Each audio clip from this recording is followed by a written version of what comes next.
الحاجات اللي هنتكلم بقى فيها النهارده علشان نبقى متفقين. اول حاجه الزيت بينقص، ايه الحل؟ خلاص ده هنتكلم عنه. هنتكلم عن حاجه مهمه برضو، ترموستات الكوعه وعلاقتها بنقص الزيت، لان ساعات تلاقي موتور جديد بينقص زيت وهو اصلا يعني على وضع بلاده زي ما بيقولوا، لكن موتور بقاله مده الدنيا صعبه معاه وحالته سيئه تلاقيه ما بينقصش زيت. فايه علاقه ترموستات الكوعه بنقص الزيت؟ الحاجه الثانيه، في التعليقات ناس كتير قوي قالت لي ان مفيش علاقه بين درجة الحرارة بتاعت الجو ودرجة حرارة المحرك، اللي هو ايش علاقة المناخ بدرجة حرارة المحرك. انا جايب له التعليق زي ما هو، ما غيرتش فيه. خلاص.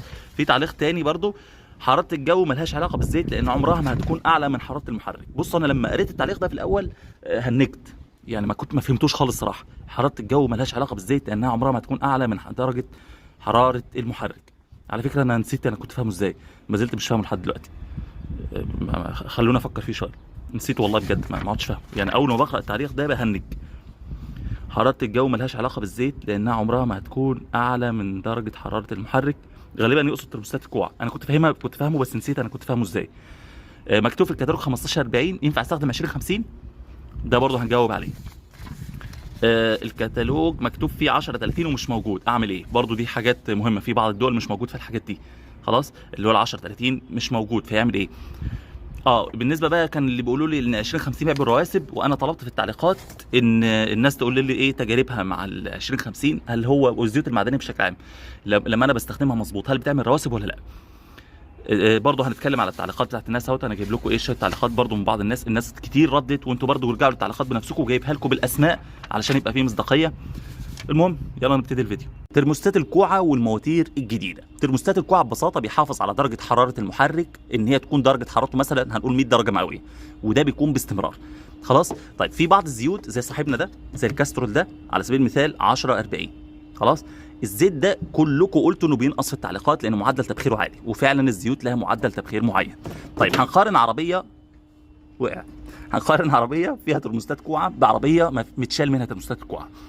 العربيه اللي فيها ترموستات الكوعه الموتور مزنوق باستمرار على اقصى درجه حراره، اللي هي درجه حراره كام؟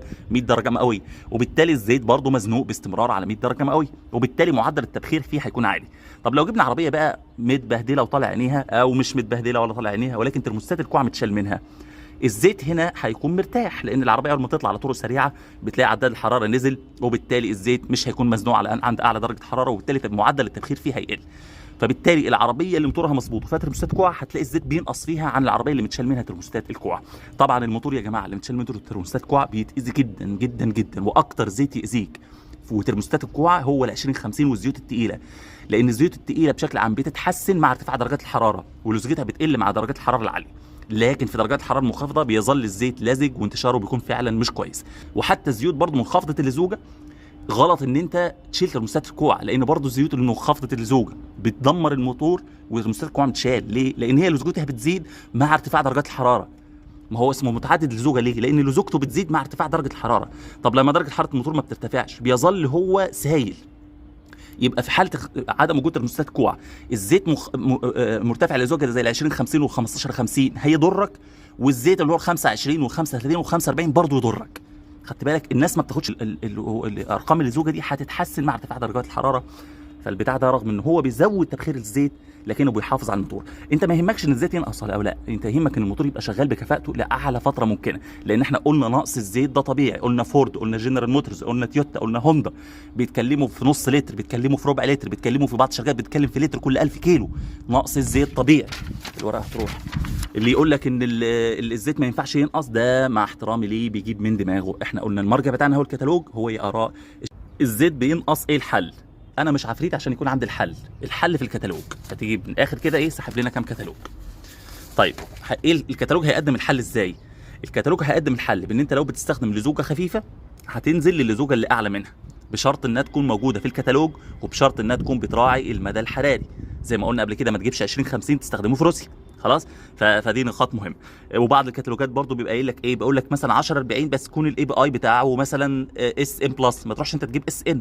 يبقى هتراعي المدى الحراري، هتراعي ان اللزوجه تكون موجوده في الكتالوج، وهتراعي برضو الاي بي اي او تصنيف المعهد الامريكي للبترول زي ما هنوضحه برضو. انا بقى هديكم مساله مهمه وانتوا هتحلوها. ايه هي بقى المساله يا سيدي؟ مكتوب في الكتالوج 1540. ينفع استخدم 2050؟ اجابه السؤال طبعا لا. ليه بقى؟ لان انت عندك رقمين هنا، الرقم الاول اللي هو ده والرقم الثاني اللي هو ده. خلاص. بالنسبه للرقم الاولاني ده انا ما ينفعش استخدم اعلى منه، لكن ينفع يستخدم اقل.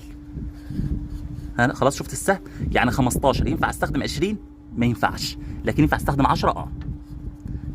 ينفع استخدم 5؟ معلش انا خلاص. يبقى ال 15 ما ينفعش استخدم 20، لكن ينفع استخدم 10 او ينفع استخدم 5. طب ال 40 ينفع استخدم 30؟ لا، لكن ينفع استخدم اكتر. ينفع استخدم كام؟ 50؟ ينفع استخدم 50. خلاص. هو دي القاعده بتاعت اللزوج، دي القاعده اللي هنحل عليها مسائل بقى زي ما بقول. طيب ال 15 40 ده اهو، 15 40 نبص على 20 50. ال 20 50 دي هي نبص على الرقم الاولاني. ال 20 ينفع؟ لا ما ينفعش. خلاص. ال 50 تنفع لكن ال 20 ما تنفعش. يبقى الزوجه دي ايه؟ ما تنفعش. كمان هي مش موجوده في الكتالوج. خلاص. يعني هي اصلا مش موجوده في الكتالوج. اعلى لزوجه في الكتالوج بالنسبه للعربيه دي كان هي ال 15 40، فما ينفعش تستخدم اعلى منها. طب عشان تبقى الامور واضحه، الراجل ده واللزوجه دي على فكره مش موجوده حتى في مصر. ال 10 30 او موجوده نادر جدا يعني. في عربيه نيسان مثلا بيوصي غالبا بال 10 30، او العربيه اللي معانا دي فيها ال 10 30 بيوصي بيها. طب ال 10 30 مش موجود، ينفع استخدم ايه؟ احنا قلنا الرقم ده قليل عادي، اقل منه عادي، والرقم ده اعلى منه ايه؟ اعلى منه عادي. طيب ايه اللزوجه المتوفره شبهها؟ 10 مش عارف اكتب دبليو 40. يا ريتني ما كتبت، الخط اسوء بكتير. المهم يعني 10 دبليو 40. ال 10 دبليو 40 متوافقه مع الرقم ده، ولما نبص هنا 30 بقت هنا 40. احنا قلنا الرقم ده لما يكون اعلى من 30 عادي. خلاص. مش عارف الحته دي وضحت ولا لا، ولكن ده قانون اللزوجه. خد رقم اقل من ده، لكن ما خد رقم اقل من ده، وعادي تاخد رقم اعلى من ده، لكن العكس. البتاع ده انا ما زلت مش فاهمه، فبهنج لما اقراه، فخليني في ده انا فاهمه اكتر. ايش علاقه حراره المناخ بدرجه حراره المحرك؟ طبعا ده بيتكلم ان عاوز يقول لك يعني ان هو ايه بقى؟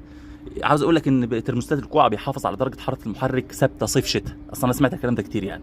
فايه علاقه اللزوجه او ايه علاقه المكان اللي العربيه شغاله فيه بدرجه حراره المحرك او الزيت من اساسه؟ الكتالوج يا حبيبي، الكتالوج قدامك اهو. هل الكتالوج مش ما فيهوش مدى حراري؟ يعني الكتالوج اللي انت شايفه قدامك ده اهو مش جايب لك نطاق حراري، نطاق درجات الحراره المتوقعه قبل التغيير القادم؟ نطاق درجات الحراره دي فين؟ في البيت ولا في الجراج ولا في الدوله اللي العربيه شغاله فيه؟ يا جدعان ما تجننوناش، يعني اللي يقول كلام يقول كلام مظبوط. يعني ما هو بيتكلم اهو على نطاق درجه حراره. العربيه يا جماعه من المهم جدا تكون شغاله، يعني نبقى عارفين هتكون شغاله فين. ده عامل زي التشخيص كده بتاع المريض، انت لما تاخد التاريخ المرضي للمريض مهم جدا. العربيه تكون شغاله مثلا في دوله من دول الخليج درجه الحراره فيها بتوصل 50، ولا دوله من دوله زي روسيا بتبقى درجه الحراره ناقص 20 ولا ناقص 15 تحت الصفر. مهم جدا اكون عارف العربيه شغاله فين. فبالتالي ما تقوليش ابدا، ولا ينفع ان انت تقول كلمه ايه ان ايه العلاقه ولا إيه. راحت فين مش عارف راح فين. المهم يعني ايه علاقه درجه حراره العربيه شغاله فيها او بدرجه حراره المحرك ولا كلام زي كده. فده ان الزيت عمره ما هيعمل رواسب الا لو انت ما راعيتش المدى الحراري او جبت زيت مش موجود في الكتالوج، زي العربيه تويوتا كده اللي جبنا فيها ان ما فيهاش 20 50 اصلا. فلو جبت لها 20 50 فانت كده 100% هتعمل رواسب. طب لو انت بتستخدم الزيوت الثقيله موجوده في الكتالوج ومراعي المدى الحراري هتلاقي النتائج الحلوه دي. بص كده الراجل بيقول ايه؟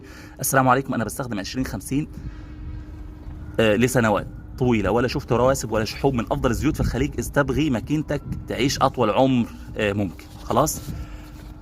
طيب نشوف الراجل واحد تاني بيقول ايه. انا والله جبت لكم حاجه عشوائيه، يعني انا ما وادخلوا على التلخيصات برضه هتلاقوا كلام كتير. كلام صحيح. انا استخدم دهن 20 50 لمده 20 سنه لنفس السياره، ولو تشاهد المحرك لا يحتاج فلاش بدون اي رواسب.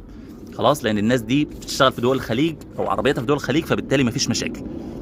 كلام حضرتك صح. انا استخدم موبل 5000 معدني لمده 15 سنه لزوجة 20 50 سياره نوبيرا وبدون رواسب تماما. وطبعا انا شفت ده كتير، بس حبيت برضو ان الناس تشهد معايا. خلينا بقى نلم ورقتنا. في النهايه اتمنى من الله ان الفيديو يكون عجبكم. والله تعبت فيه جدا، عاوز اقول لكم انا واقف وظهري تعبني من الوقفه يعني. فالله المستعان، ربنا يا رب يجعله في ميزان حسناتنا جميعا. وما ننساش طبعا ندعي لاخواتنا في غزه، وربنا يا رب يعفو عنا ويعفو عننا احنا بالذات لما يسألنا عملتوا ايه، وربنا يتقبل يا رب مننا عجزنا وتقصيرنا معاهم ويعفو عنهم جميعا يا رب. والله المستعان.